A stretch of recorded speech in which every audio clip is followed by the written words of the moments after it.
Let me see. So I got hey everyone, look who we have today. Bill Davis. I'm going to call you the Bill Davis from now on instead of Bill Davis.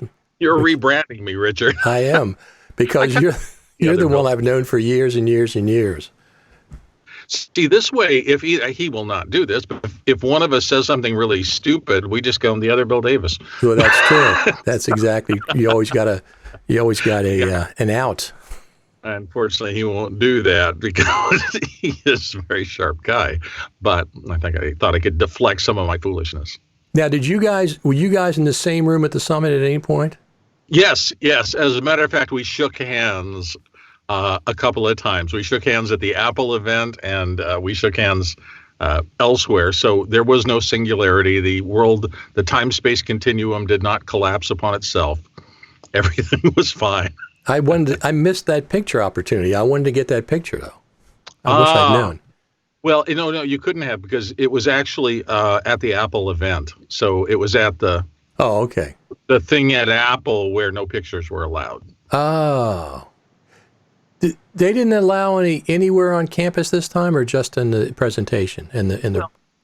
I didn't see anybody stopping anybody. So if you'd gotten off the bus, remember where we were dropped off back kind of behind, if somebody had lifted a camera, I don't think somebody would have come screaming out of the building. Well, I got a picture of the Steve Jobs with the piano, a video of that in the lobby area. Right.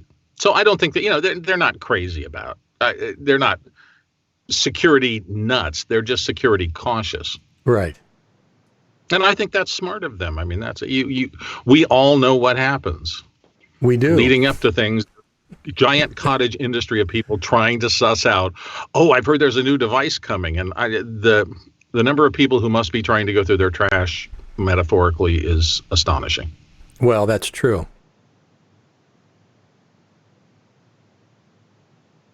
Yeah. It's centered in the picture, even though it wasn't centered in me. This is the top of it right here. Right. No, it's actually looking. It looks nice now. It looks like a very, very large medallion. Shirt with right now. I'm just kidding. That's exactly what it is.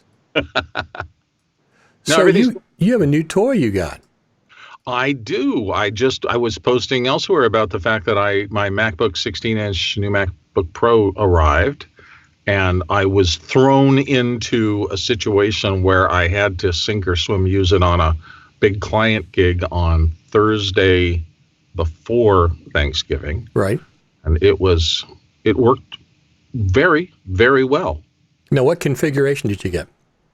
I maxed everything except I only got a 2 terabyte hard drive, and I got the mid-level 32 gigs of RAM, not 64. That's exactly what I would have done.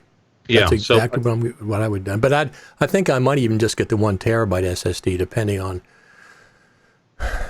what I could at any point.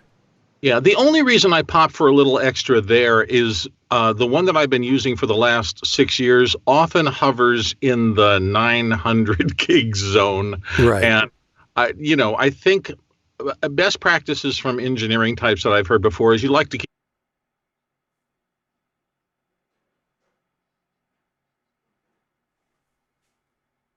Well, okay, if I up that, I'll have some more room to maneuver there. And I don't do a lot of projects where I use the internal drive of my MacBook as the storage medium for an actual working project, but occasionally on something really small, definitely on radio spots, definitely on audio work, but on maybe a commercial where I don't have a lot of media that's going into the commercial, I might, and particularly if I have to go on the road with that and work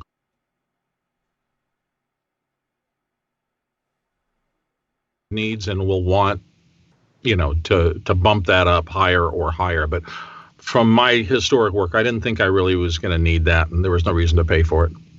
Yeah, the Apple Premium. That's one of the reasons that I'm excited about the Mac Pro again, because you can it has standard PCIe slots, and you can put things in it that I don't have to get the max RAM.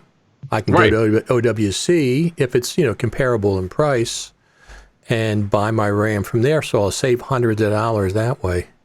Absolutely. I will say that getting RAM from Apple guarantees it's going to be the fastest currently configured that's not unstable in any way. And I'm not saying that any other brands would be that. Right. What I'm saying is that it's a check mark in a half a second. You can go, okay, this amount of money for this amount for doubling my RAM built in without anybody having to crack the case and go do some external thing is just useful, and I'll do that here. But I get absolutely, yeah. Third-party RAM, Apple has though, and this machine for me reminds me that when I got my original late 2015 MacBook Pro, the one that I was using prior to this one, I was shocked at how fast it was, how fast the SSD in it was. It seemed like significantly and noticeably faster than any SSD I had used up to that point. Now, that was years ago, so I'm sure the entire SSD industry has raised their game. I mean, Lord knows they're selling boatloads of them. Well, they're using that NVMe now, that actually RAM chips they're using, and they're putting them in RAID 0. They're making two of them, maybe four, and they're putting them all in RAID 0, so it keeps up and upping. I know, but this machine is noticeably faster with RAM-heavy operations than anything before. And plus, we had the 16 gig limit back in those days on those MacBooks. Right. So popping to 32 was kind of a no-brainer for me. I thought, that's just in these days when you're loading more stuff up and wanting to do more work and you want everything to stay fast, robust amounts of RAM. Never a bad idea. I've never regretted that.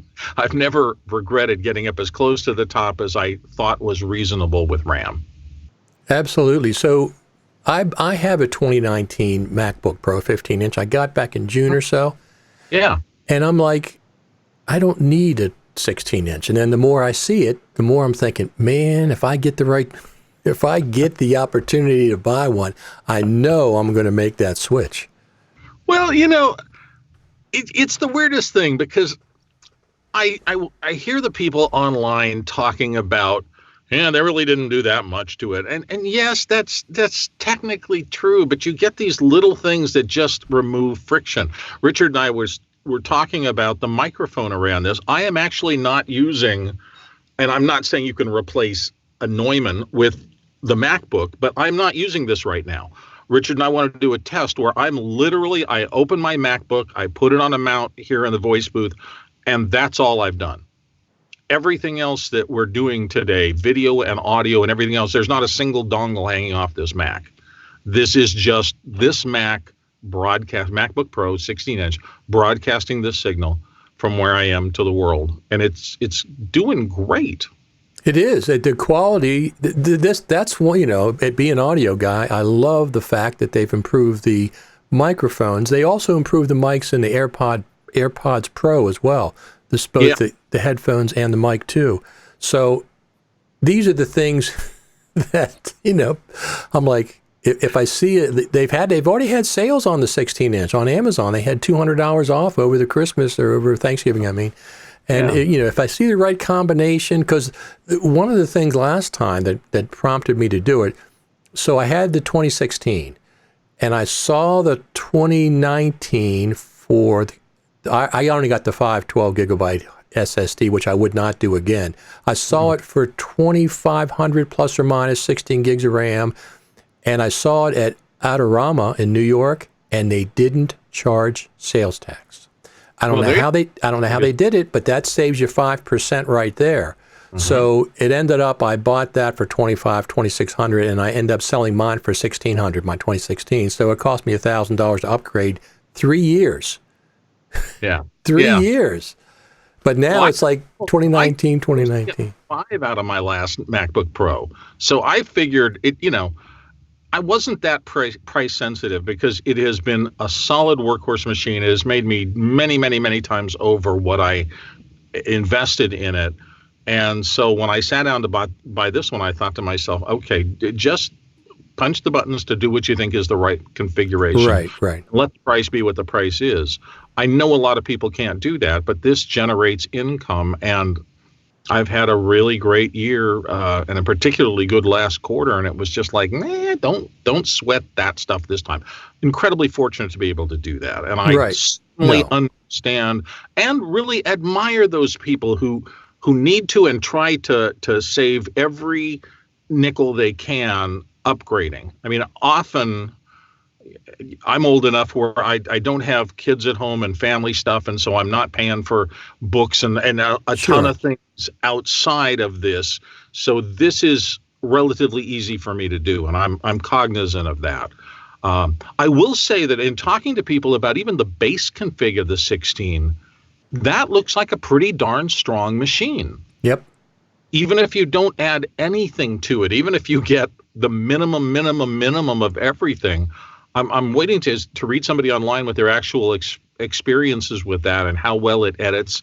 And I've got a sneaking suspicion it might do really, really well on things like standard HD and maybe even 2K and possibly even 4K, particularly in proxy mode with Final Cut 10. So that would be awesome if the base machine turned out to be a solid editing machine for people. Well, I think that's true. No, it is. It looks fantastic. I'm sure the screen is gorgeous as well. Mm-hmm. Yeah, I don't think it's much different than the one I'm looking at right now, which is literally the best laptop screen I've ever looked at. Right. So I funded my Mac Pro a couple months ago, right? But the initial funding was $8K. Okay. And now I'm thinking I had to bump it up to 9K or 10K because I tell you, I went back on the Apple site and priced the spec to go from an 8-core to a 12-core CPU, which are both Xeon processors. Right. $1,200 for that upgrade on the old Mac Pro. So I expect, since this one is also a Xeon, it'll be approximately the same. From an 8 to a 12 will be $1,200, but I'm probably going to go to 16, I think, to give me a little more future proofing. Yeah, when you get up into these rarefied clients, people push to maximize efficiency and work, but I sometimes wonder, if I had spent extra for an extra 32 gigs of RAM, so if I got a 64 rather than the 32 that I picked, what would I actually get? Well, I could certainly load more programs simultaneously, but I don't normally do that. I don't work with 7 programs open. Some people do. And would it have made sense in terms of processing time? Because sometimes I think when people bump like processors and things, it's the difference between your normal render of 35 seconds being cut to 18 seconds. And in the scheme of things, does that really... Now, if you're on a deadline, if you're working in electronic news gathering and it's coming up to the top of the hour and you want to mess with your fonts for up until the last second, render out and go to air with it. Sure. That is the best, smartest thing you can do. Just max everything for pure performance. Yeah, but literally, if it's going to save you 2 hours from render this project to go out, that's a no-brainer. If it's going to save you 2 minutes, though. Right. No, I agree. The thing I'm trying to do, I'm trying to future-proof my Mac Pro as much as possible. Mm-hmm. Since I can upgrade the CPUs, the GPUs, and I can upgrade the RAM, and I can upgrade the hard drives, and I can upgrade whether I get an afterburner card, the thing I can't upgrade is the CPU. I don't, Absolutely. So so I'm trying to see, okay, I'll get the 12 or the 16. So it depends on what the difference is between the 12 and the 16. If it's hundreds of dollars, I'll probably get the 16. And then I'm just going to get, SSD. I'll have to figure out what the speed is. It's just like they have a 256 in the Mac Pro as the base model. A 256. Right. That's crazy. Right. Well, I think there's a reason for it. And I think what I heard, and this is not my thinking, somebody else, but there are a lot of institutional buyers who will use this as really a head-end machine. Oh, okay. They're going to just either dump that or just put it into the fastest network they possibly can and use it as a really thin client as a processing thing for a RAID array or something else. So they don't really care as long as it has a boot drive and will open up. That makes sense. The stuff is going to be outside of that. So I think that's what that's not a user on your desktop config. I think Right. that's a large scale. Okay, that makes sense. But I still, here's the thing, that I made a mistake when I got my MacBook Pro. I got the 512, and I forgot that there's a speed difference between the 512 and the 1 terabyte. Right. They're using more NVMe chips or something, and there's a speed difference. I forgot about that. That's the only thing that got me. It's still plenty fast. It still approaches 2,000 each read and write both on the speed tests. That's what keeps all of us from being able to completely throw away our system config hats, right? You know, we have to be amateur system integrators to make good choices about all of this stuff. And on the other hand, and that's really kind of why I'm interested in whether or not that base level MacBook Pro, there is also a question, like let's say I'm traveling somewhere overseas and there's a tragedy and my bag is stolen in an airport and it has my laptop in it. For some reason, I let it out of my sight. I've always liked the fact that if you have the right thumb drive on your keychain, you could walk into a Apple store virtually anywhere on the planet, slap down a credit card, God willing, you have enough room on it to get a, what's the best laptop you've got in the house? And whatever it is, I'll buy it now because I've got to get to work. And you'd run with that back to your hotel room. You'd plug it in. You'd use your thumb drive, hopefully, to set up all your basic stuff on your computer.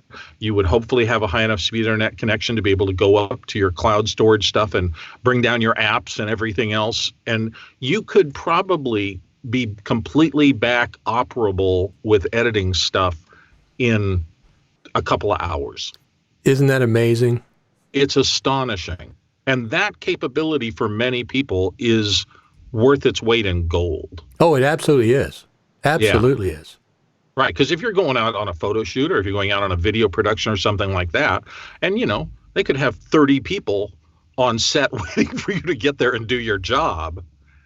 And so that's where this kind of ability to just get a stock machine that's as good as you can get. In other words, not having to go out on the internet and piece together little things to make a system that will functionally do video editing. Because that's where we were 10 years ago, 10, 15 years ago. If you didn't get the right controller card and the right throughput you couldn't even do SD. That's right. Let alone anything else. And that just is all gone. And so now I think people have to balance. Are you trying to, why are you trying to perfect your machine? And there are good reasons to, but there are also a lot of reasons not to. Right. So that's your main machine, your editing machine, right? Yeah, this is the only one I have now. I have no more Mac Pros, no iMacs, no anything else. I just running off of one machine, this machine. With that understanding that if anything were to happen to it, I would just buy another one.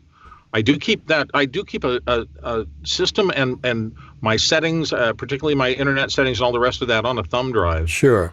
On my keychain, because that's the safety of being able to quickly get up to the internet.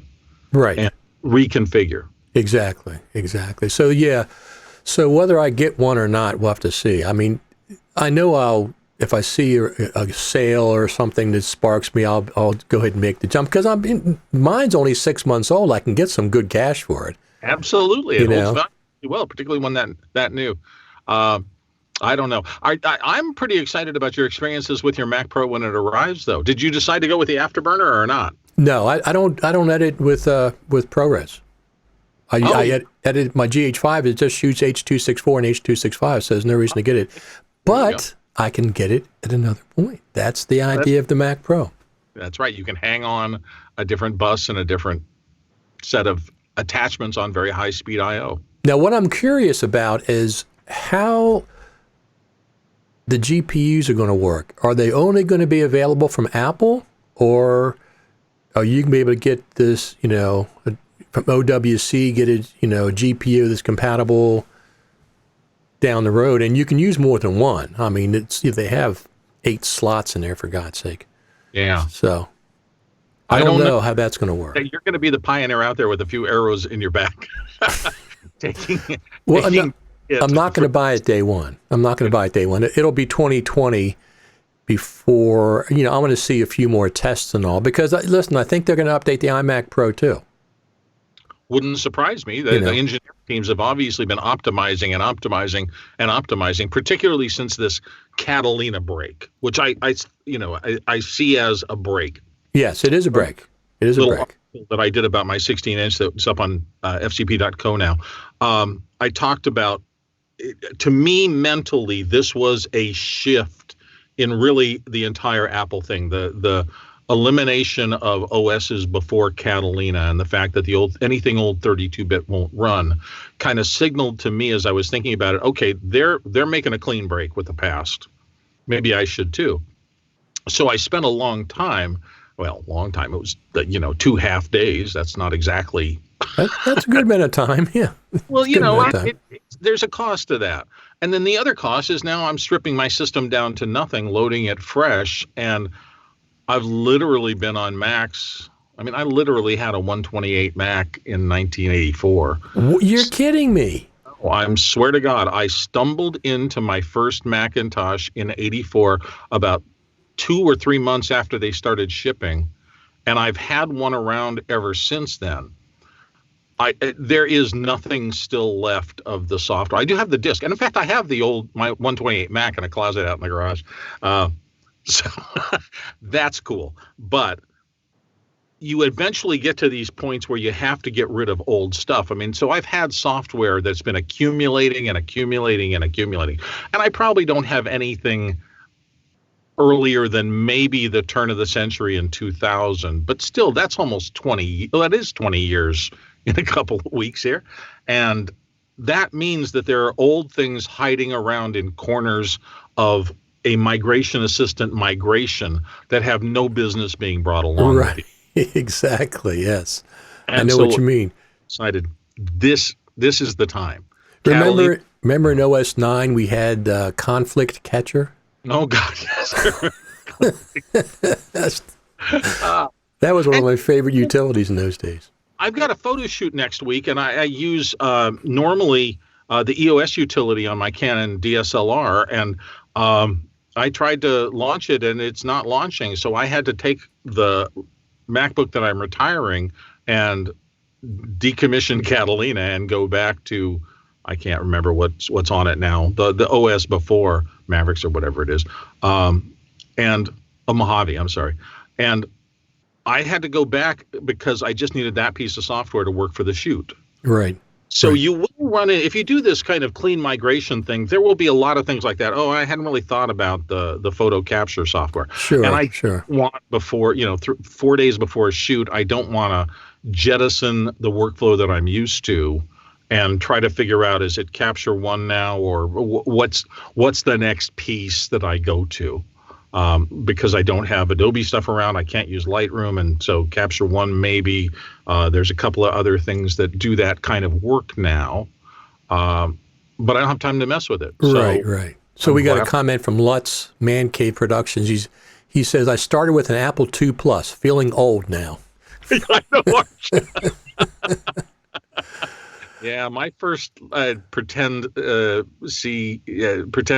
was a Timex Sinclair, and I thought, well, I'll kick around with this thing and see if I can learn some basic programming, and it did not go well.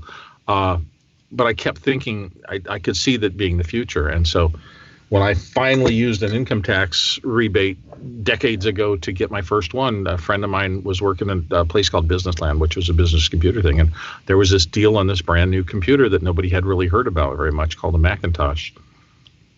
So I got a 128 Mac, a ImageWriter 1 printer, and every piece of software that at that time was possible to buy. Right. Wasn't much, was it? No, there were like 4 programs. We had McWrite, McPaint. There was a terrible little goofy database called Habidex that I remember. Okay. And everything else was coming soon because everybody was trying to write them. Right. I think was Multiplan? No, Multiplan was a couple of months later. Anyway, this is going back into time, and it's not really relevant.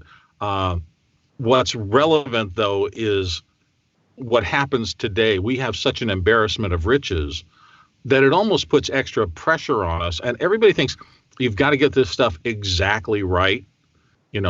there's 42 programs in this category. I got to find the absolute best one.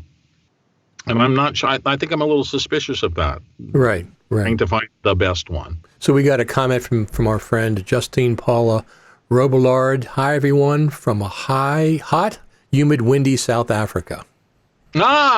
Great to hear from you on the other side of the planet. Yes, and I'm cold here today. What's temperature? 41, so it's kind of cool. We're not running this morning. It was nice though. As long as it's in the 30s or the upper 20s and it's not windy, I'll go out running.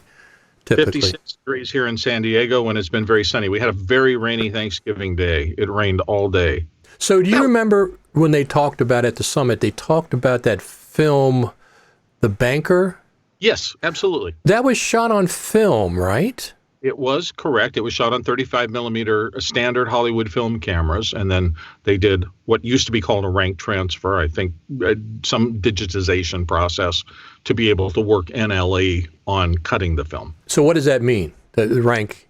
Okay, so the old rank transfer was literally specialized places, and I used to fly over to a place called Photochem in Hollywood, and you would come with your 35 millimeter film. Right. You would turn it in the morning, and then you'd sit in a coffee shop all day long. And at the end of the day, they would give you usually a 3/4 inch video tape. Okay. And that was the only decks that we had to be able to start cutting. And you cut based on time code off of that. The rank transfer was taking the film and putting it into some sort of a tape or other form. You could specify it, right? The big shops were using 1-inch type C. Sure. But it was from film to a usable thing without projectors and a Steenbeck to cut the actual film on. So that rank transfer process was the old way. And now, of course, everything's just automatic and that's all gone. But I think they went back to that. So well,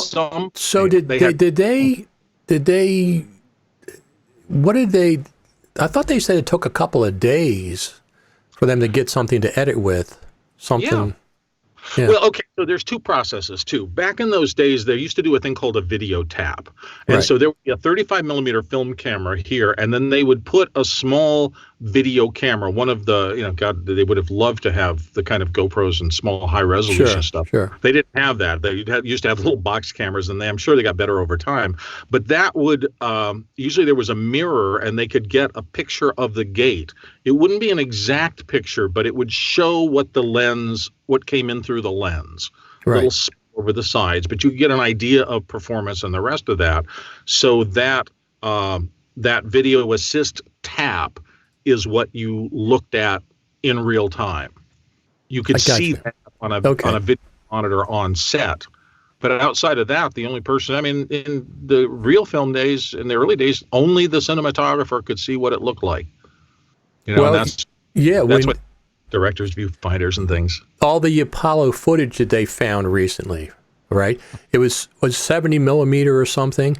Yeah. And it sat at the National Archives in College Park in the vault, and I was there many, many, many times. 8.5 years I worked there, including seeing the real Zapruder film from that place. It sat there because number one, it wasn't labeled properly, and number two, they couldn't play it back to see what it was. They didn't have the equipment. I know. Metadata, kids. Yeah, absolutely, nowadays. Metadata is nothing but, tagging it, but somebody misdid their right-on label, which was the metadata of that era, and so the thing didn't get seen for 50 years. So let's ask you, Bill, did you use Migration Assistant or did you start clean when you got your new MacBook Pro? Good question. I actually wrote about that in the article. It's up on FCP Code now. I did not. And the reason was what Richard and I were just talking about. This idea I was going to make a clean break and I was going to put a brand fresh system. So my rebuild was first and foremost, open the box, open the computer out of the box, let it do its high welcome. Go through everything as if this was the first time I had ever seen a computer. Check to see if there were any updates on Catalina, because that usually goes through that as part of the thing. And then I just literally, the very first thing I did was put in my iCloud password and stuff like that and get to the App Store and download my Pro Apps bundle and anything else I had purchased, because I figured that software would all be new and clean. Anything that was living up on Apple servers would be fine. I looked at the other things in my software that I have purchased since there. There were a couple of programs that I had purchased that I don't really need anymore. So I didn't move everything, but I moved everything of normal value. And then I thought to myself, okay, what else do I need? And there were maybe half a dozen programs that are truly mission critical to me.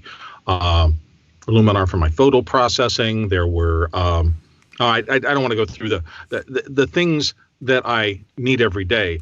And so in each of those cases, I would go to the website and I would check to see if it was 64-bit clean. Right. If they had updated the program within the last 6 months to a year, and whether they specifically said on their website that they had done that migration of their software. And if so, then I would add it to my machine from the website. And doing that, I built a very minimal list of what I call approved programs that were going to run fast and furious on that. And then I went back and I started looking for content, like, okay, my old client things. Let me take my external RAID array and connect it, and then look at that. Search through that. Use some of the tools to say, is everything on here 32-bit clean? The documents, like the Final Cut Pro 10 projects and libraries that are there, they're not 32-bit, 64-bit, or whatever. They're metadata, basically. Right. But I would launch one as a test and say, what would this brand new version of Final Cut Pro 10 do with this prior evolution of my video? And there were some problems. Particularly, I wrote this in the article, font substitutions was a big deal because I realized I had not done a migration. So none of my fonts outside of the standard system fonts that come with my laptop are here. Okay. And I've been collecting fonts for 30 years. I mean, massive numbers of fonts. And most of them are legit, what I would call first-party fonts. But in some of my earlier years, if somebody had come up with some weird little font like, Party Bold, and I used it on a silly little invite or something like that, that might be sitting on. And I have noticed that with Final Cut 10 particularly, one of the times when I can expect a hang-up or crash is when I'm doing heavy font work very fast. If I'm in a client's document and I've got an art director behind me and they're saying, well, let's try the bold weight of that. No, I don't like the bold. Let's go back to semi-bold and let's pop it from 12 points to 16 points and see how that looks. When you get it sometimes at loop and I'm working really fast, that I found can sometimes hang the machine. Gotcha. And so that's why I was particular about things like fonts and extensions and anything loadable, and making sure that that stuff got left behind during this migration. I'm really looking at it like I'm setting myself up for the next 10 years of computing. Now, you did make a clone of your hard drive before you got rid of your MacBook, right? I made 3. There you go. I was literally so obsessive about it that I started 2 days before they were going to deliver, and I cloned once, and then I had to do a little bit of work, so I thought, okay, things have changed, so let me clone again. And I did that, and then that was the last thing I did before the migration was a third clone, which was interesting because I did find one thing. Did I mention this? The Canon EOS utility for photos does not run in 64-bit. Okay. And I need a job next week, so I actually had to go and reload my old laptop off of a backup after an iCloud backup and get back to the state of the computer before I did any upgrades. So I had to go back 4 upgrades. Wow. And look at the timestamp and find one. Oh God, these are all Catalina. There's one on Mojave that I can use and re-image my old laptop, and that solved everything. And now I can use that piece of software I need for a special. And I'm just hoping now that now I will have to migrate to a different program for doing that job that's 64-bit clean. Right, exactly. I'm probably going to be doing the same thing when I get the Mac Pro. Just, I'm not going to use migration assistant other than maybe some settings, Wi-Fi settings and things. And then just go from... It is a joy when you can just go migrate and it goes and figures out all the network settings, all the the application transfers, all the permissions, everything comes over, and your brand new machine looks exactly like the machine from yesterday with everything in place. This is just my opinion, this time is not the time to do that. Right. Catalina is a big deal. It's a big change. Is a big deal. Well, it's not so much Catalina itself, because frankly, in a week now of using it, it doesn't feel, other than snappier and stuff like that, which kind of disappears pretty quick, that you just know you're not being interrupted in your work. Sure. It doesn't feel any different than before. It works snappier and faster and more enjoyably, but there's nothing when I'm touching my work that feels any different than last week. Okay. But I do know that there is a major change that's happened. And I want to be able to get back to using Migration Assistant in the future, my next machine or whatever I have, whenever there's a major update. That's just so easy. Migration Assistant, click, go have lunch, come back, and your machine is imaged and it's perfect. Exactly. That works really well for me so far. But I'm not, except for the Mac Pro, I'm not planning on updating to Catalina. Not unless I have to. If something in Final Cut Pro, the new version of Final Cut Pro, says, okay, in order to get this feature, you have to update, then I'll consider it. But of course, I'll like you, I'll have multiple backups, clones. Now, here's the interesting thing. I have duplicate software. I'm sure you do too, okay? I have Carbon Copy Cloner, and what is the other one that's out there? Shirt Pocket makes it? There's Super Duper and there's Super a couple Duper. Yeah, I have both of those. So which one do I use to make the clone? Well, before you make the clone, you have to clone those programs, Yeah, exactly. No, my Migration Assistant speaks Apple, right? Apple. Yes. So is the backup utility that sits at the top of our screens for everybody. So Time Machine speaks Apple exactly the same. So that's my first order of backup. Those other things I use relatively regularly, in the same sense that I use Hedge and other duplication utilities, because it's just a smarter, checksum verified way to avoid the occasional weird anomalies that they don't regularly come around, but they can come around. Right. Back in the 80s, when I was first learning about computers, I remember having a chat with an engineer who was a serious computer scientist. And he said, look, these little tiny microscopic gates down there live in a state of charge. And if a cosmic ray hits one the wrong way, it can flip a 1 to a 0. Now, most of the time, that doesn't make any difference at all. But if it happens to be a 1 or a 0 that needs to be that 1 or a 0. Sure. It can bring the world crashing down. Absolutely. Well, you remember Y2K. Yeah. One of the things that I remember I always liked about that, what the joke was about Macintosh versus Windows, somebody posted, maybe Macintosh doesn't get everything right, but at least we knew when the century was going to end. Yes. Because they had kept track of having enough spaces in the numeric system to do the turn of the century right. Yeah. And Apple always doing those kind of long-range thinking things. I don't know. It's just crazy. Yeah, exactly. So anyway, that's what I did in terms of my migration. I decided to be less concerned. I just was not going to be concerned with dragging along old stuff. Right. Now, are you going to bring your new MacBook Pro to NAB, do you think, this year or not? Oh, yeah. Listen, this is not a prissy little sit in the voice booth studio all the time. This is my working machine. It goes where I go. And not at all unusual. Well, particularly back when I lived in Scottsdale before we moved out here. Here, I really like where we are, and I like the booth and the arrangements that I've got. But coffee shop editing is something that I sometimes really enjoy doing. Right, absolutely. I know what you mean. I just changed your lower third to the Bill Davis. I have nothing to do with that, Bill. I know you didn't. So my joke in one of the things was, who's the other Bill Davis? Well, he and I are the only two people who always know exactly who the other Bill Davis is. Right. Well, me too. I know. Yeah, I know. But if you just see the name go by on a post. Well, no, that's true. I have to see the picture. I have to see the icon. That's absolutely true. Yeah, so I noticed an update. I'm still on, what am I on? I'm not on Catalina, I'm on Mojave. I just updated Mojave. Actually, I just updated it recently to my iMac that I'm on right now. And because I wanted to test 10.4.7 out, and that needs Mojave.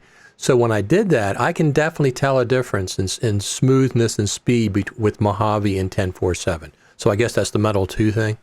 Yeah, I think the engine, we were all disappointed because in our ignorance, we were sitting there thinking, oh God, maybe 10.5 and maybe all sorts of new features will come out at the same time.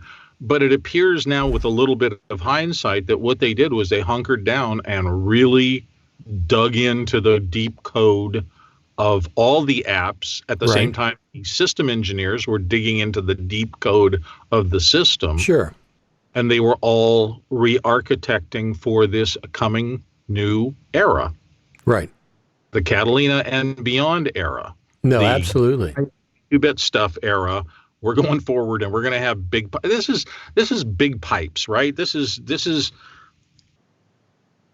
capacity, and it's like I'm going to jack up the house and redo the plumbing and put in a new boiler and do these hard things so that as these years go by, I am totally ready for anything that comes out. We're going to put in the solar power grid wiring now. And maybe someday, that I'll make that big, pull the trigger and I'll go all solar or something. At least you're ready for it now. Well, one of the things that I keep talking about is we are now in December, we're 24 months between 10.4 and 10.5. Okay. The only other time a full number update had that many months between it was 10.0 to 10.1. Right. So something big is still happening. 10.4.7 was huge. I understand that. It was complex. On top of that, they threw Catalina on top of it and whatever else they did. I understand that. But 10.5 is going to be even bigger. I mean, it's the biggest update we've probably had since 10.0 to 10.1, which was a major update. It could be, but I think I'm going to caution a little. I'm going to urge a little caution, and here's my thinking about why. So they now have this new environment to develop for. Right. I don't think that's going to change the Apple development gestalt, which is always think up a way to do something that's really cool and then work really hard to make it the best that it can be. And don't worry about timetables on the outside. Don't worry about events. Don't worry about whatever. How many times have we heard management and Apple talking about we'd rather get it right than get it fast? And they're cognizant of these. It's been a long time since the OS has been revised. I'm not sure that in a meeting at Apple, anybody's going, TikTok engineers, we wanted this third quarter. If there is a legit reason, if the engineers are coming back and saying we're really close to really thinking we've got this thing locked and we've got a more efficient way for our users to work because we thought this through, but it's going to take another 3 months or another 6 months, I think there's still the culture that allows that. They prioritize right over fast in a way that I think has really been beneficial for us. No, I agree. No, and I it agree. Does not mean perfect. No, I don't mean I want them to be fast. I mean they have all this time to do some great things. They've had more time than they've had in the past, except for 10.1, because 10.1 0 to 10.1 was 9 updates in there. And they changed from the event library, separate folders to combined library. So that was, watershed. The 10.3 update was a huge watershed. Reconfigured how the software kind of thought about things, which was massive. So are you shooting yourself for your stuff for your clients right now? You shooting yourself? Both. I shoot. I would say I shoot occasionally. I don't shoot regularly. I get as much footage in from the outside from legitimate directors of photography on bigger shoots and things like that. But I go out and shoot, and when the client requires it, I want to be capable. So last year I was shooting in I was shooting in ProRes RAW because I had a project that was good for that, and I wanted to understand the workflow, and I wanted to see the front end, the middle, and the back end of that process. Sure. If somebody asked me to do that, I was knowledgeable enough to be able to execute on it.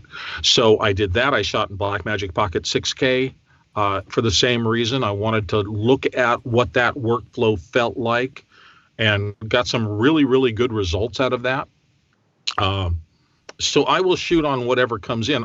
It's very much what you're talking about, Richard. It's like, you've got some GL5 footage. Great.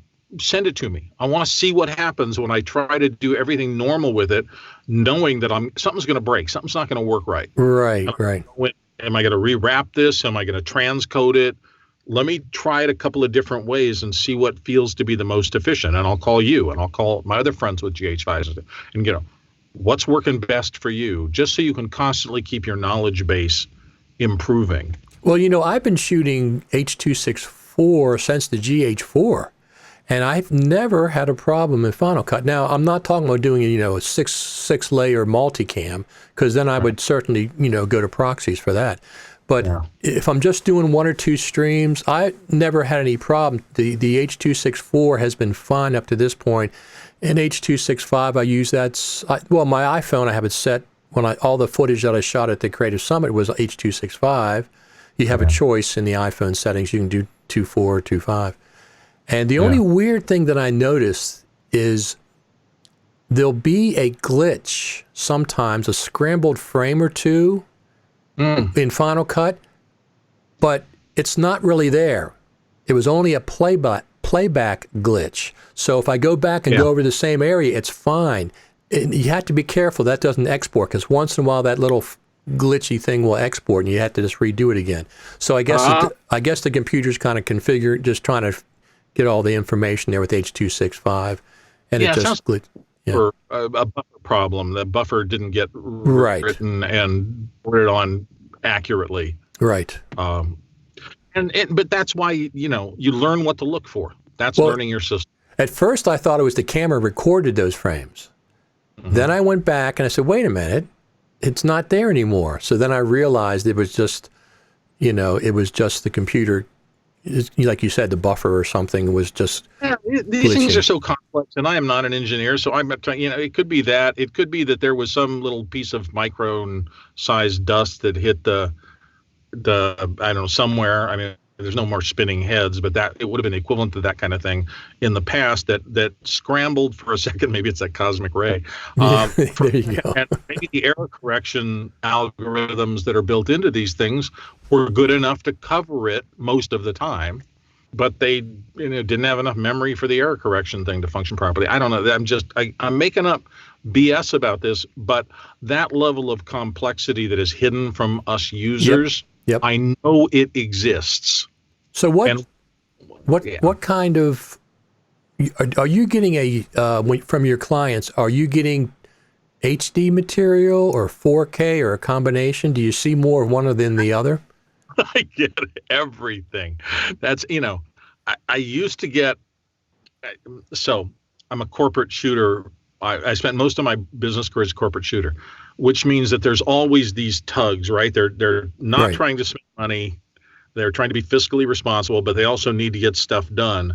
So often they don't care what you shoot on. So it's up to you. So as I would change formats, as I would move up and up and up over the course of my career, I was constantly changing formats, and they let me do whatever I thought was best to put an image on the screen that was acceptable to them. Okay. But now that I'm less a shooter doing that, I'm less doing that, and I'm getting these projects that come into me as an editor from agencies. I literally have had in the last, let me think about it, 1, 2, 3, maybe in the last 6 jobs, I've worked with 4 different origination formats. And so this, we got stuff shot on Ursa, Blackmagic Ursa Minis, right? 4.6K. And then you got to go, okay, what was it set at? Right, exactly. The camera can do 15 different encodings and bit rates and raster sizes. So it's like it could be 15 different cameras. And you have to figure out, if you don't get to talk to them before they shoot, you have to figure out, okay, so what did this DP or shooter configure his camera for? And he probably read the last article and and this is not a slam at any of these people. Everybody's trying to figure out what's right, what's best, and one guy will be all about, highlight retention, and another, she will be fabulous and all she wants is skin tones. And so she will search out and find the camera that she feels will be the best at reproducing skin tones. But that, for us as an editor, means you're going to get two files, and they're going to be completely different. Yep. That's what we have to deal with and try to figure out. How do I work with them together? And, the simplest thing, I'm just going to transcode everything to ProRes. There you go. So when I first went to work at the National Archives, they had just, right before I got there, they had just bought new standard definition cameras in class. I was like, what? So I had an HDV camera at the time, and I remember I produced, edited, and shot the very first HD video at the National Archives in Washington, D.C., and it ended up on whitehouse.gov. Mm-hmm. So that was pretty cool. I know. Didn't that make you feel good that, the things you had thought, I think this stuff is good enough to compete with the bigger classes that spend more money. And when you do it and it works and nobody can tell the difference, you just feel like, wow, okay, I'm close to where it's going instead of holding on to where it's been. Right. Which is a tough decision for all of us. Of course it is. Absolutely. It's a constant moving target. And we got to figure, do I jump into the future or do I hold on to the past for a different, how much risk? How much risk do I want to put up with? Right, exactly. That's a hard call for anybody in trying to make a living with this stuff. Yeah, exactly. So I'll be interested. Michael Cioni's, he has an album coming out in December that he recorded in Final Cut Pro. Yeah, I'm not at all surprised. I was lucky. I went over to the Los Angeles group when he did his presentation at the LACPUG, where he played 6 instruments live on stage and used the voiceover tool in 10 to track all of his music in real time. And it was one of the, that's why I love guys like Michael. He's in areas and thinking in ways that I'm not thinking of, because I use the voiceover tool a lot. I do a lot of voiceover work. Sure, exactly. With it in the way that he thought about it. And now of course that makes perfect sense. That is essentially automation on a tape machine, on a multi-track tape machine, right? Right. Playback track 1 and let me record track 2. Now playback 1 and 2 and let me record track 3. That's track targeting and automation, but it's now built into Final Cut Pro 10 in a place that I didn't think about it that way. But now it's another tool. Yep. Oh, absolutely. I'll be curious. I'm going to get him back on Final Cut Pro Radio when we do a live session to talk about the techniques he used specifically to record an audio CD. But anyway, he has it coming out, I think, in December, he said. So that'll be interesting. Yeah, it'll be interesting to see where Michael's, this whole thing with Frame.io and him being technology officers over there, he has this great view of the future. And because he spent so many years with Light Iron and then Technicolor, and now he's migrated over there, I do think he has a superb wide area view of the very, very tippy top of the industry without losing understanding of what people need below. Because at the same time he's dealing up there, I remember hearing him talk one chat about in his car transcoding, I think it was 6K files or something like that. Right. This was like 4 years ago. And so you're going, okay, he's working on set with the big monster stuff where somebody brings out their DIT rig and has, everything you could possibly want to do that. But here he is driving home through LA rush hour traffic with his MacBook on the passenger seat doing transcodes. Right. So that's one of, I think, the nicest things about Michael is that he's egalitarian. I'm going to use tools that work. I don't care what they are. I want these big companies to develop cool tools, and I want to learn how to use them, and I want to leverage them to do what I need to do, which is all that anybody should be asking themselves to do these days. So did you get any, besides your 16-inch MacBook Pro, anything for Black Friday? Anything on sale? Any plug-in or any software? Let me think about it for a second. We just bought some new living room furniture, but that has nothing to do with any of that. In fact, somebody's about to deliver it. Any other technology things? Well, I've been sprucing up some shooting stuff, so I've been investing in a little bit of lighting stuff. Okay. I've got Lowell LED, Toda LEDs coming in because I had a specific type of shot. Some of my clients, I had a shoot a month ago where they wanted to do headshots of a corporate client. We had to do 45 or 50 headshots of their corporate executives, but they also wanted to interview them. Right. And they decided they liked the white background look. So I had to blow out white. Now in photography, that's pretty easy to do, right? You've got strobes and you've got momentary power, and you can blow out a background super easy and still keep. Right. But now all of a sudden they want to do similar looking things for video. And you're going, oh, so on a location thing with uncontrollable lighting, I'm going to need some kind of a bigger light to do the white background stuff and get enough cut out in video to do a clean key. So that was, I'm going to test that out. I think the next shoot in a couple of days, I'm going to try that new Toda LED and see how that works. But anything else? I'm migrating I've got to do the dongle thing, right? Right. So I've been buying a lot of little, let me see, what about the little bus that I want to put into USB-C and attach? That's how I'm going to do USB-A I/O. Yeah, right. My thumb drives. I have one main one. It's got 3 USB 3s. It's got USB-C pass-through. It's got 2 different card readers, and it has Ethernet and HDMI. Yeah. It has all that just in one little. I have 3 of those. This is the one that I use right now. I do too. Back for my 15-inch MacBook, though, when I did that originally, I ordered one, and the thing got so hot it was crazy. Well, the first one I got from OWC didn't have enough power to charge my MacBook Pro. There you go. So I got another one. This is 100 watt. They've changed it now. They've changed it. The new version does do that. So the other thing is, I also have the individual USB-A to USB-C adapters, both just a little thing or the cable, and I use those for anything mission critical. If I'm transferring important files or I'm doing hard drives, I just plug them in directly. I don't use the little dongle for anything mission critical. I was talking to the guy from Hedge, Paul.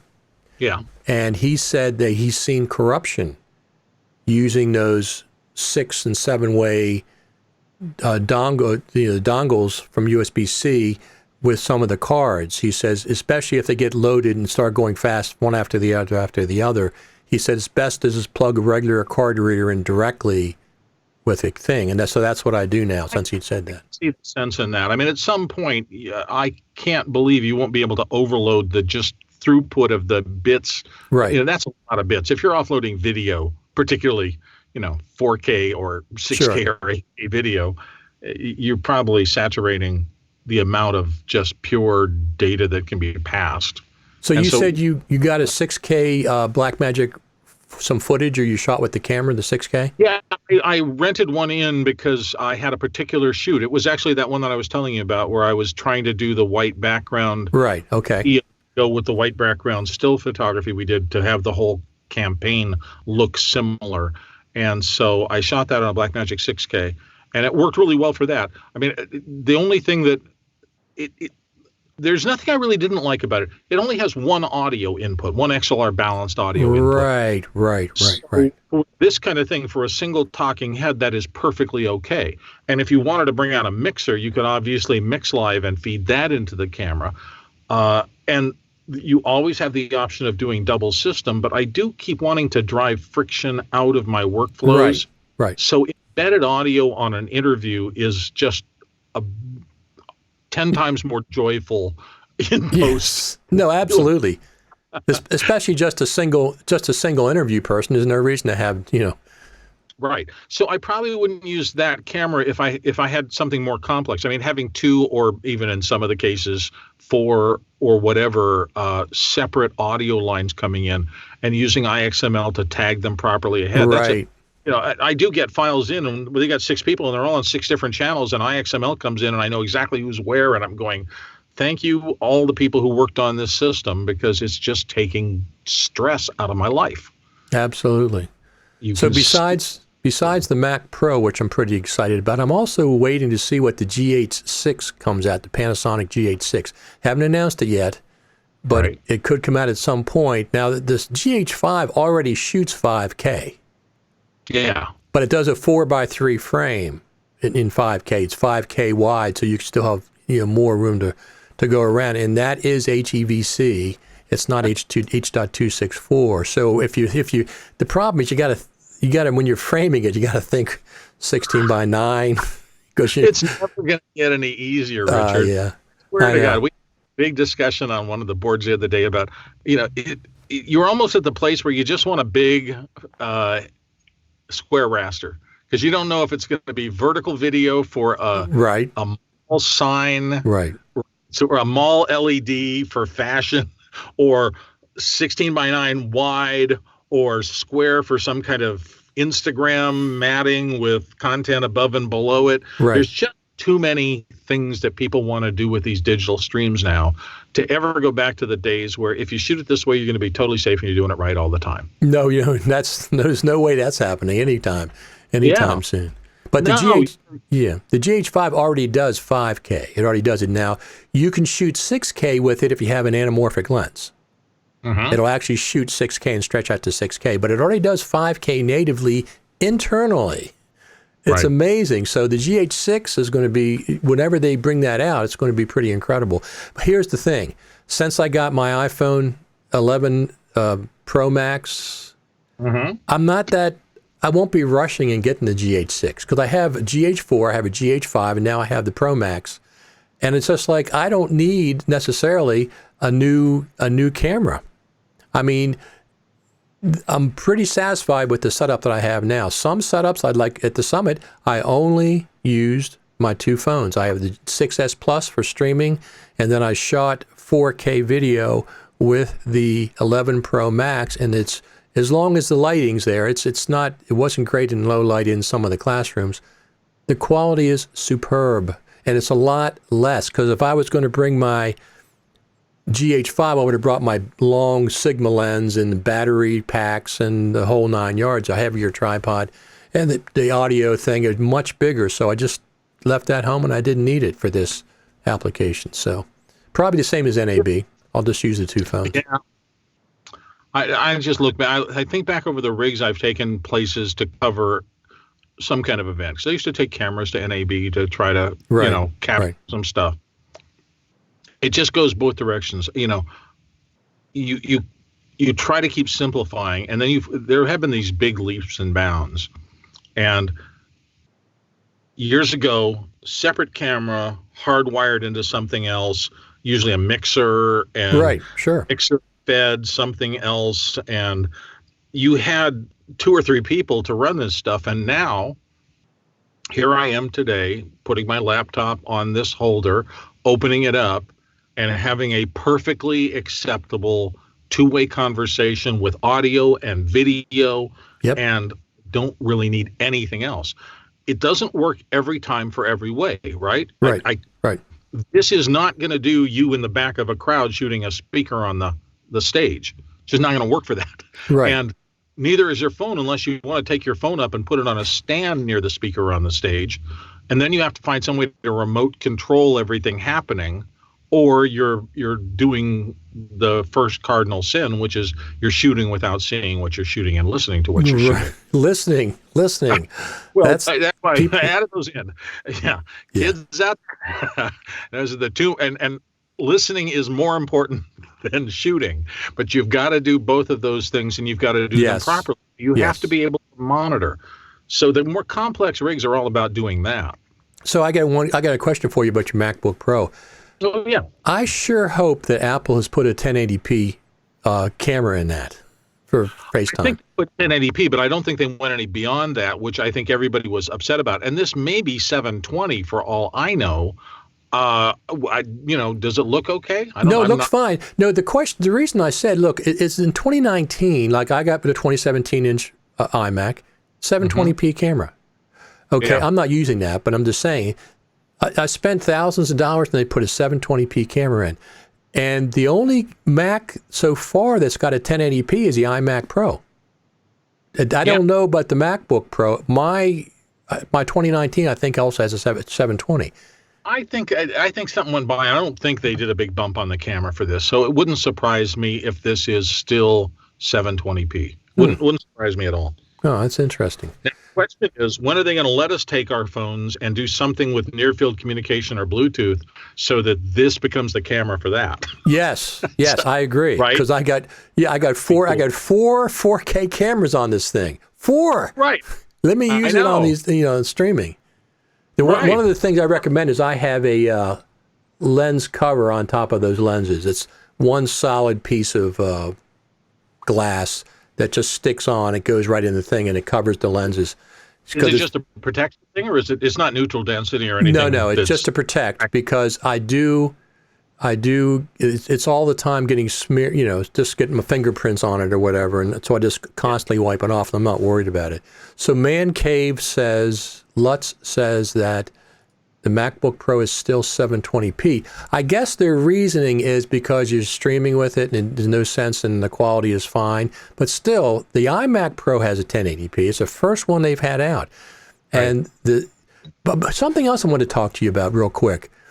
The new display that's coming out, and I just caught this last time. Let me pull it up here. They added a new category for $1,000 more in the pricing of it. Really?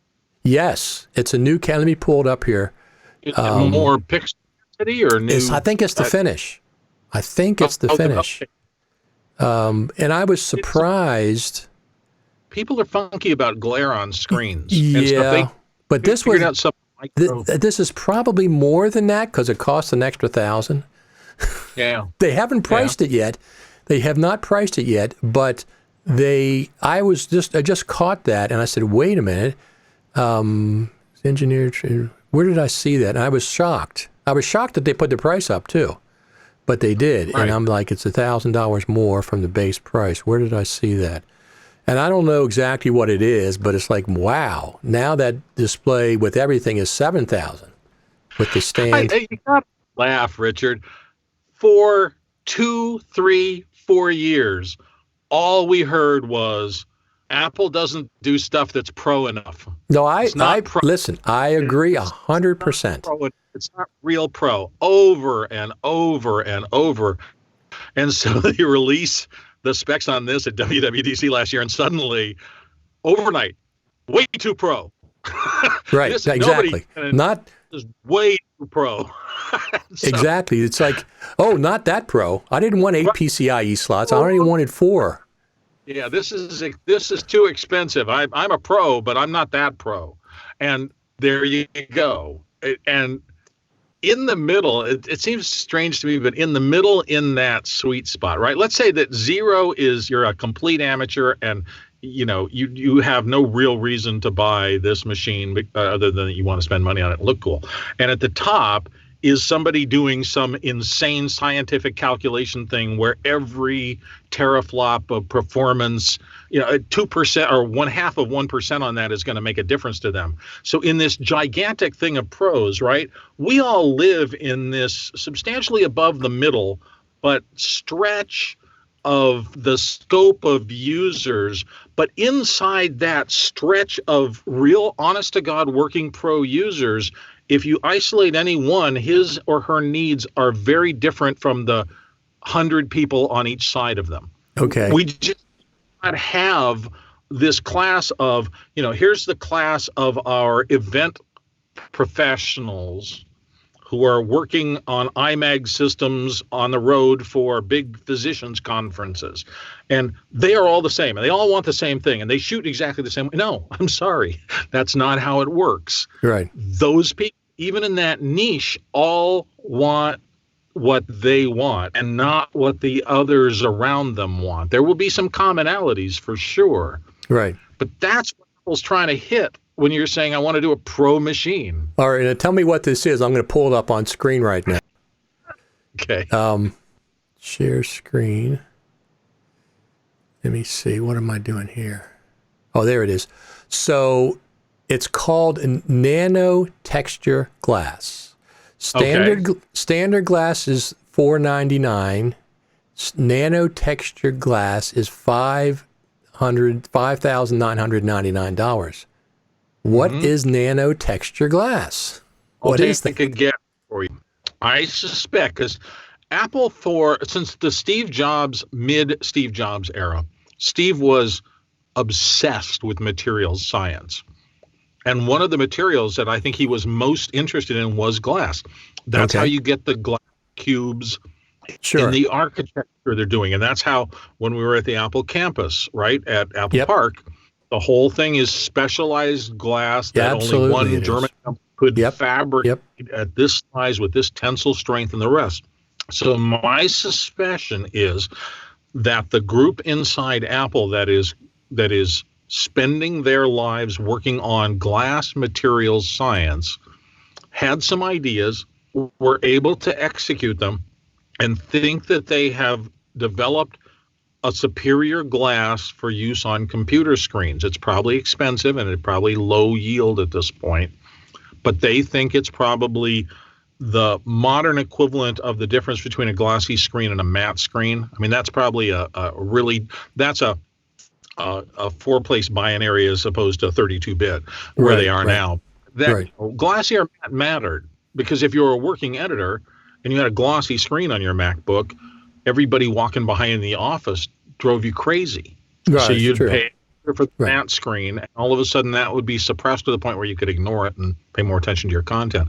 I suspect this is the same kind of thing. They believe they have refined glass manufacturing with some new process that provides a tangible benefit to a high-end. And our hope is that they get this production thing rolling, then it starts showing up, just like the Retina screens did, right? One or two machines at first, whatever size we can get the factory to make for us, we're going to try it. And then as it proves itself, you scale up and suddenly everything has Retina precision. So talking about using the iPhone for like FaceTime, Fred Rhodes III says, I'm wondering if sidecar technology can become two-way and take advantage of the iPhone cameras. Good question. That would be cool. That'd be very cool.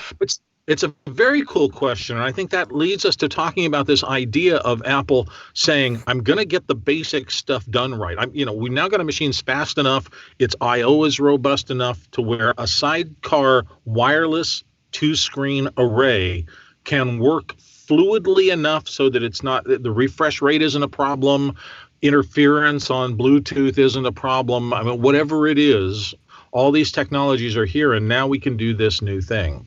And that's how they tend to roll. Absolutely. Their engineers are looking at it going, if it's that fast, what can we do with it? No, exactly.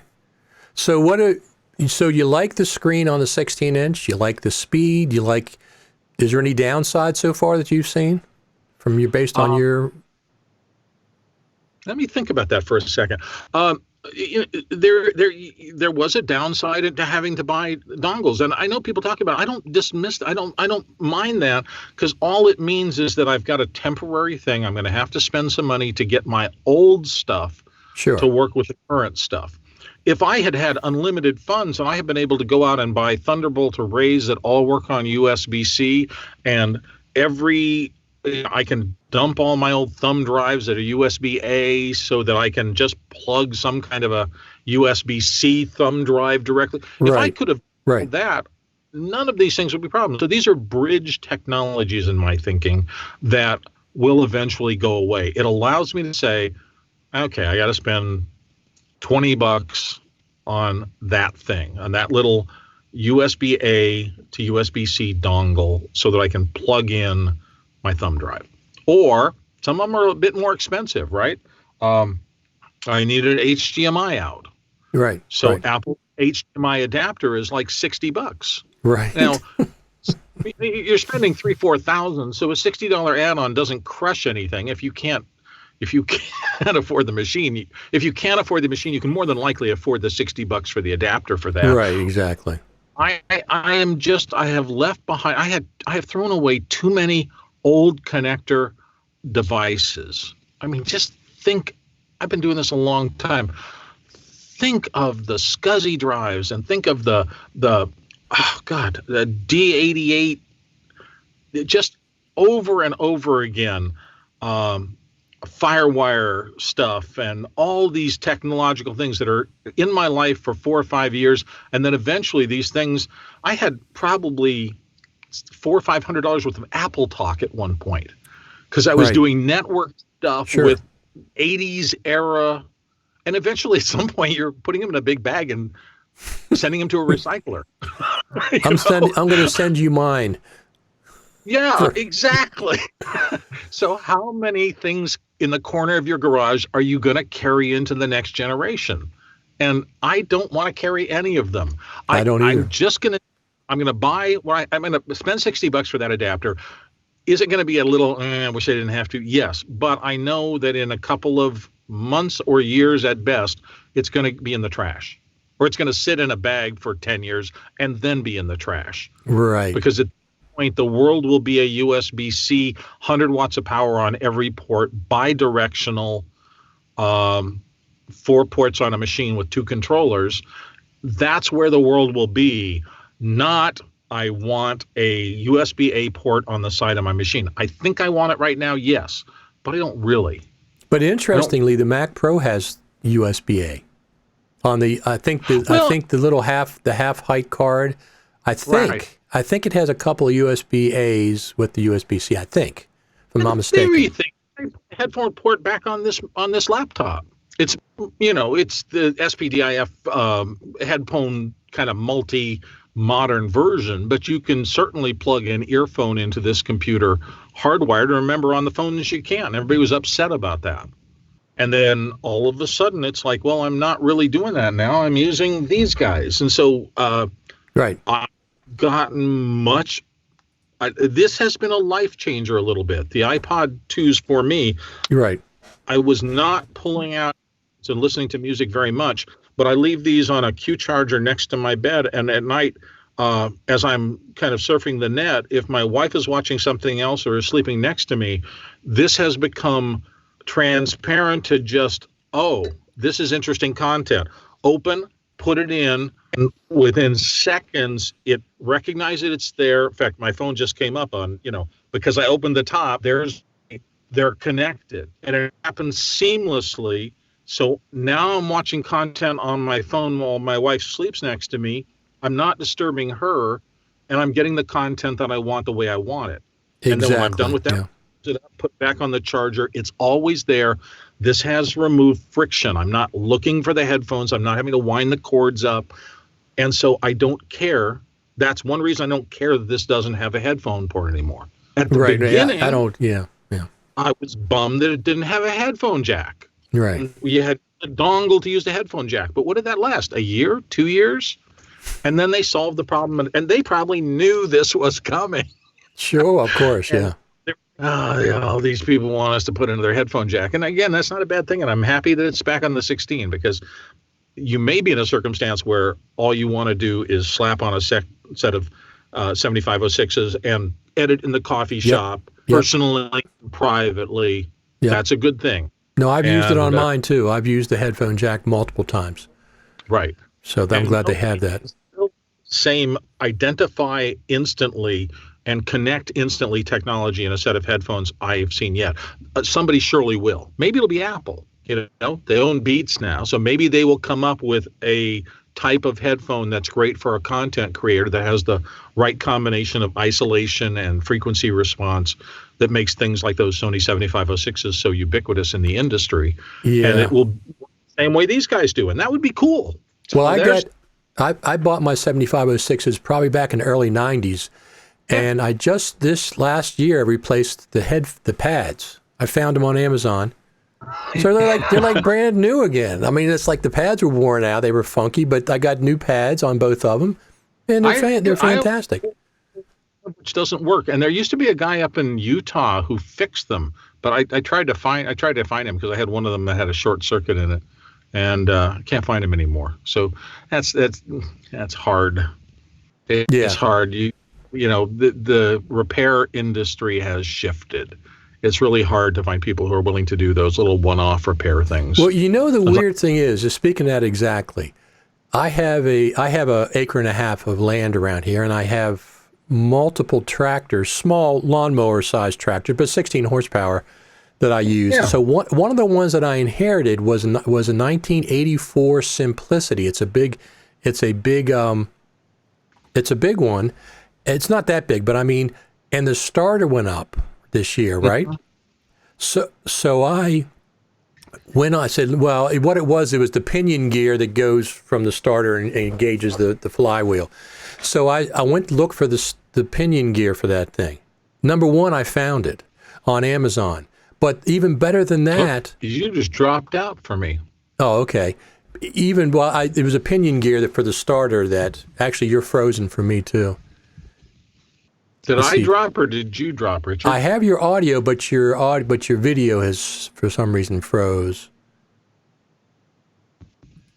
But I can still hear you. Anyway, I ended up finding a starter for that machine on Amazon.com. Seems like I'm still here. I don't know if I am. Let's see. Can you hear me? Can I get on to see if my feed is still going? Did Richard drop off? Did I drop off? Or did everybody drop off? I don't know if you can hear me. I'm not seeing anything. It's just saying Richard's still there, but he's frozen on my screen. So just in case everybody is still watching and I don't understand that, I'm going to try to get onto YouTube so I can see whether I'm still plumbed into the broadcast or not. Well, Bill, you can't hear me, I guess. I am, and you guys are listening to me, and I'm making. Oh, there we go. There's Bill. So anyway, we were just talking about Bill's new MacBook Pro and different things, and we are Final Cut Pro Radio TV. We're over 50,000 views on these live streams. You guys like them, so we're going to keep doing them. I have some coming up this week as well, and of course, I will be back on. Let me just see if I can get Bill back.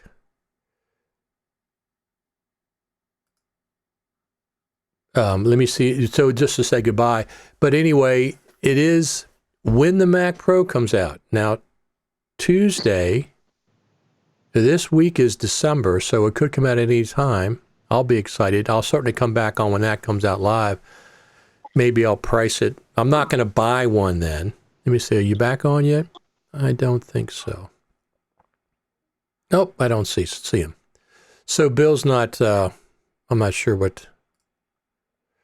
Try one more time. That's okay. Bill is back.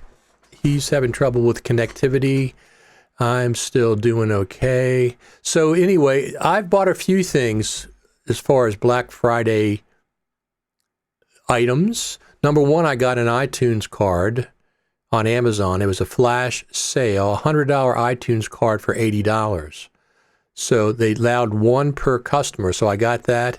My girlfriend got one of those as well. She has a different account. And then I bought it with my Discover card. I keep telling everybody this. The Discover card, you can enable 5% discount on Amazon.com. So .com. So I got the iTunes card for $80 and I got 5% off the $100 as well. So I got it like 25% discount. I have a balance that I keep on there as well. I've got some plugins. I went to Universal Audio, which is my main audio interface that I have right now, and they had a sale and I bought some plugins. They're expensive plugins, but man, the quality is just amazing, the emulation that they do. Michael Cioni, when he was on, he happened to be using the exact same one that I'm using, which is the Arrow. The Arrow is a Thunderbolt 3 device. You plug it in and you have plug-in emulations that are real time. It's stunningly amazing quality. And I'm using them right now. I'm using software compressors and software channel strip, whatever, and a noise gate. I'm using all that in software, but it's just like real hardware stuff. And what else did I get? I got a few. Did I get any other plugins? I got the United Audio plugins. I've got a few other ones, a few other things that I got. What else did I buy? Oh, I got, let me see, I got the United Audio. I got the Amazon gift card. Oh, I got hard drives, 8 terabyte hard drives. I use them to empty I have 2 RAID 5s down below my desk. It's down there. I have them in a cabinet that I keep folded up. So I empty them out every so often. And I got 4 8 terabyte single hard drives, $120 each. And they had them on Amazon, but I went to Adorama and they weren't charging any sales tax. So I saved 5% there. And I'll just bring those here and I'll take 2 of them. So I have two different backups, pull stuff off of my RAID 5 onto these 8 terabytes, and then I'll gain 8 terabytes back on my main working RAIDs. That's how I do it. And then I catalog. I do listen. People talk about hard drives all the time and how you keep them spinning. I check them at least twice a year, and I'll run them through Disk Warrior. Run the directory through Disk Warrior. I'll use Drive Utility to run through them, and I recatalog them with NeoFinder, which is my favorite cataloging thing. So I do all 3 of those things every 6 months on all my hard drives. I have dozens and dozens of them. So that's what I got this year. I'm not sure what anybody else has anything that they liked. I have not started my Apple TV subscription yet. I got it free for 1 year with my iPhone 11 Pro Max. I haven't started it yet, but it looks like I'll be starting it maybe this weekend. There's some interesting TV shows that they have on there. So that'll be good. So everybody, I think I'm going to end this one for today. I appreciate you all stopping by. We had a lot of live viewers today, a lot of comments and chats. That'll be great. Stop by the next time. Let me see if I'll put that up there. My name's Richard Taylor. We had the Bill Davis on earlier, if you didn't catch him, with talking about his new MacBook Pro and some other things. And there's a new version of Final Cut Pro Radio coming out today. I did part 1 last week, earlier this week. Let me just pull that up.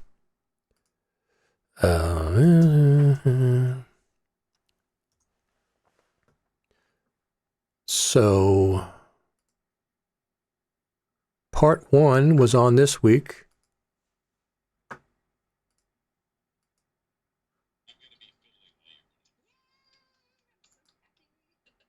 Tiny little thing. I think that would have been advisable. I need coffee. Am I being grouchy? Sorry, didn't want to interrupt. I'm going to continue here once I have something smart to talk about. Mac Pro Lowrider.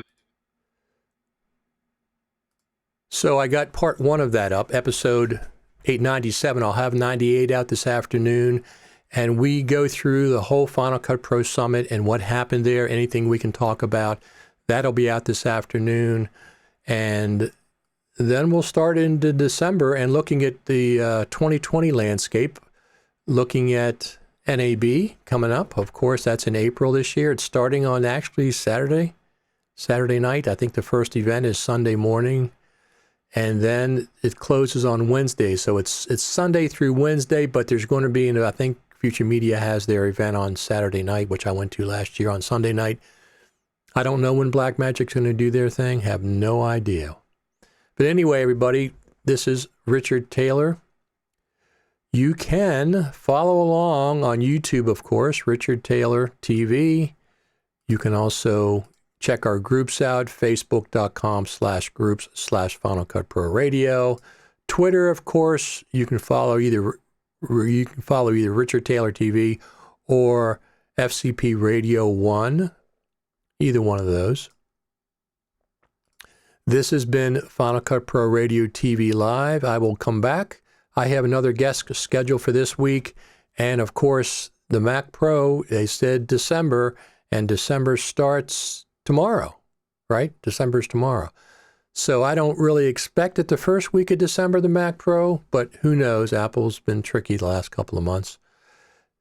I don't expect it the first week of December, but once December hits, it could happen. It'll probably happen like the second half of December, I'd imagine. I'm not going to buy it right away, but I will go on and price it. I'll price it live with everybody when it comes out. All right, everybody. Thanks for tuning in. Check out the episode of Final Cut Pro Radio, the broadcast, the podcast on iTunes or your favorite aggregator. Fred Rhodes says, have a great weekend. You have a great weekend too, Fred. And I will talk to everybody later. Thanks for stopping by.